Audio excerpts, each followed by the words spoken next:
Norway ਦੀ ਧਰਤੀ ਤੇ ਵਸਦੇ ਸਿੱਖਾਂ ਲਈ ਇੱਕ ਖੁਸ਼ਖਬਰੀ ਹੈ। ਉਹ ਇਹ ਕਿ ਹੁਣ ਨਾਰਵੇ ਵਿੱਚ ਪਾਸਪੋਰਟ ਵਾਸਤੇ ਹੁਣ ਸਿੱਖਾਂ ਨੂੰ ਕੰਨਾਂ ਤੋਂ ਦਸਤਾਰ ਹਟਾ ਕੇ ਫੋਟੋ ਨਹੀਂ ਖਿਚਵਾਉਣੀ ਪਵੇਗੀ। ਹਾਲ ਹੀ 'ਚ ਨਾਰਵੇ ਦੀ ਸਰਕਾਰ ਨੇ ਆਪਣੇ ਨਿਯਮਾਂ 'ਚ ਬਦਲਾਅ ਕੀਤਾ ਤੇ ਇਹ ਸਭ ਹੋਇਆ ਹੈ ਹਰਸਿਮਰਤ ਕੌਰ ਬਾਦਲ ਦੇ ਯਤਨਾਂ ਸਦਕਾ, ਜਿਨ੍ਹਾਂ ਦਾ ਨਾਰਵੇ ਦੇ ਸਿੱਖ ਧੰਨਵਾਦ ਕਰਦੇ ਨਹੀਂ ਥੱਕ ਰਹੇ।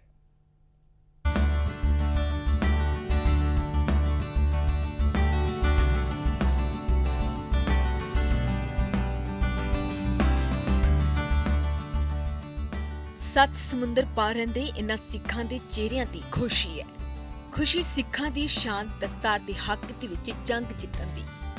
नार्वे दे सिख इस जिੱਤ दे लई ਅਤੇ इन्हां दी आवाज़ बुलंद करन लई साबका केंद्रीय मंत्री हरसिमरत कौर बादल दा धन्नवाद करदे नहीं थक रहे, क्योंकि नार्वे दे विच बेहद घट गिनती दे विच होण दे बावजूद इन्हां सिखां ने 6 साल दस्तार दी पछाण दे लई लड़ाई लड़ी ते साबका केंद्रीय मंत्री हरसिमरत कौर बादल दे वल्लों मिले सहयोग दे नाल इह जंग जिੱਤ के विखाई। दरअसल पहला नार्वे दे विच पासपोर्ट अते होर पछाण पत्रां दे लई सिखां नूं कन्नां तों दस्तार हटा के फोटो खिचवाउणी पैंदी सी, पर हुण संघर्ष दे सदका नार्वे सरकार ने अपने नियमां दे विच बदलाव कीता है, जिस तों बाद सिखां नूं पासपोर्ट ते पछाण पत्रां दे लई दस्तार कन्नां तों उपर नहीं करनी पवेगी। इस खुशी नूं हरसिमरत कौर बादल दे नाल सांझा करन लई इत्थों दे सिख भाईचारे ने बाकायदा ओसलो तो वीडियो कॉन्फ्रेंस राहीं उन्हां दे नाल गलबात कीती। ਅਸੀਂ ਬੀਬਾ ਹਰਸਿਮਰਤ ਕੌਰ ਜੀ ਦਾ ਬਹੁਤ ਤਹਿ ਦਿਲੋਂ ਧੰਨਵਾਦੀ ਹਾਂ, ਜਿਨ੍ਹਾਂ ਨੇ ਪਹਿਲ ਦੇ ਆਧਾਰ ਤੇ ਇਹ ਸਿੱਖ ਕੌਮ ਦੇ ਲਈ ਆਪਣਾ ਕੰਮ ਸਮਝ ਕੇ ਤੇ ਸਾਰੀ ਅਣਥੱਕ ਮਿਹਨਤ ਕੀਤੀ ਤੇ ਉਸ ਮਿਹਨਤ ਦਾ ਸਦਕਾ ਸਾਨੂੰ ਇਹ ਜਿੱਤ ਪ੍ਰਾਪਤ ਹੋਈ ਹੈ। ਇਕੱਠੇ ਹੋਏ ਸੀ ਬੀਬਾ ਹਰਸਿਮਰਤ ਕੌਰ ਜੀ ਦਾ ਧੰਨਵਾਦ ਕਰਨਾ, ਜਿਨ੍ਹਾਂ ਨੇ ਇਹ ਟਰਬਨ ਕੇਸ ਇਸ਼ੂ ਨਾਰਵੇ 'ਚ ਕਾਫੀ ਦਿਲ ਲਾ ਕੇ मदद की है। तो समूह नार्वे की संगत नूं श्रेय जाता, जिन्होंने 6 साल तो ये लंबी जंग जी अज बीबा हरसिमरत कौर जी की मदद नाल अज जित प्राप्त की है। असी भैन जी हरसिमरत कौर बादल जी नाल वीडियो कॉन्फ्रेंस की है जी। बहुत खुशी हुई सुन के भी उन्होंने कितना वड्डा उपराला किया सिख संगत वास्ते, ते असी धन्नवाद करना चाहते हैं जी। बहुत धन्नवाद सारिਆਂ ਦਾ जी।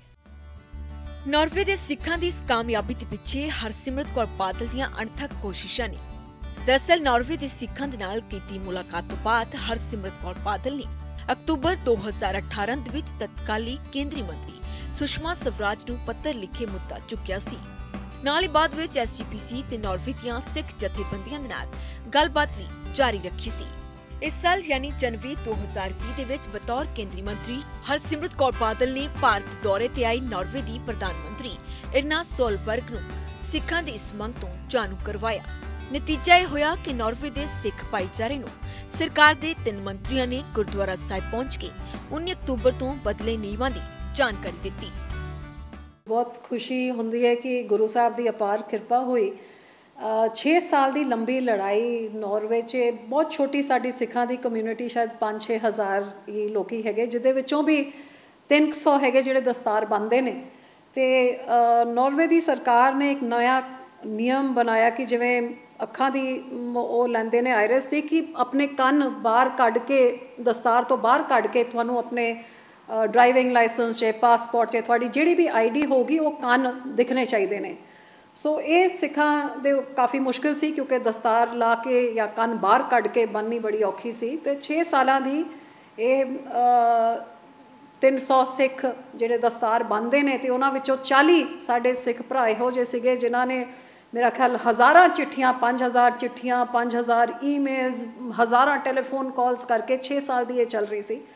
ਅਖੀਰ 'ਚ ਮੈਨੂੰ ਨੌਨਿਹਾਲ ਸਿੰਘ ਜੀ 2018 ਦੇ ਅਕਤੂਬਰ ਦੇ ਮਹੀਨੇ 'ਚ ਮੈਨੂੰ ਅੰਮ੍ਰਿਤਸਰ ਮਿਲੇ ਅਤੇ ਉਹਨਾਂ ਨੇ ਮੈਨੂੰ ਇਸ ਕੇਸ ਬਾਰੇ ਦੱਸਿਆ, ਅਤੇ ਮੈਂ ਉਹਨਾਂ ਤੋਂ ਰਿਪਰੈਜ਼ੈਂਟੇਸ਼ਨ ਉੱਥੇ ਦੀ ਨਾਰਵੇ ਦੀ ਗੁਰਦੁਆਰਾ ਪ੍ਰਬੰਧਕ ਕਮੇਟੀ ਤੋਂ ਅਤੇ ਉੱਥੇ ਦੀ ਸਿੱਖ ਜਥੇਬੰਦੀ ਤੋਂ ਲਿਖਾ ਕੇ ਅਤੇ ਮੈਂ ਸੁਸ਼ਮਾ ਸਵਰਾਜ ਜੀ ਨੂੰ ਇਹ ਆਪਣੀ ਪੂਰੀ ਰਿਪਰੈਜ਼ੈਂਟੇਸ਼ਨ ਦਿੱਤੀ ਅਤੇ ਉਹਨਾਂ ਦੇ ਨਾਲ ਫੋਲੋ ਅਪ ਕੀਤਾ। ਉਹਨਾਂ ਨੇ ਉੱਥੇ ਦੀ ਸਰਕਾਰ ਨੂੰ ਵੀ ਲਿਖਿਆ ਅਤੇ ਉਹਦੇ ਬਾਅਦ ਕੰਮਕਾਰ ਥੋੜ੍ਹਾ ਸ਼ੁਰੂ ਹੋਇਆ। ਲੇਕਿਨ 2019 ਦੇ ਫੈਬਰਵਰੀ ਦੇ ਮਹੀਨੇ 'ਚ ਨਾਰਵੇ ਦੇ ਪ੍ਰਾਈਮ ਮਿਨਿਸਟਰ एरना सोलबर्ग वो इंडिया आ रहे थे ਤੇ ਉਹਦੇ ਬਾਅਦ ਮੈਂ ਉਹਨਾਂ ਤੋਂ ਸਮਾਂ ਮੰਗਿਆ ਤੇ ਜਦ ਸਾਡਾ ਇੱਕ ਲੰਚ ਹੋਇਆ ਜਿੱਥੇ ਪ੍ਰਧਾਨ ਮੰਤਰੀ ਜੀ ਨੇ ਮੈਨੂੰ ਵੀ ਟੇਬਲ 'ਚ ਉਹ ਵੀ ਸੀਗੇ ਤੇ ਪ੍ਰਾਈਮ ਮਿਨਿਸਟਰ ਨਾਰਵੇ ਵੀ ਸੀ, ਪ੍ਰਧਾਨ ਮੰਤਰੀ ਆਪਣੇ ਵੀ ਸੀਗੇ ਤੇ ਮੈਂ ਵੀ ਉਸ ਟੇਬਲ 'ਚ ਸੀ।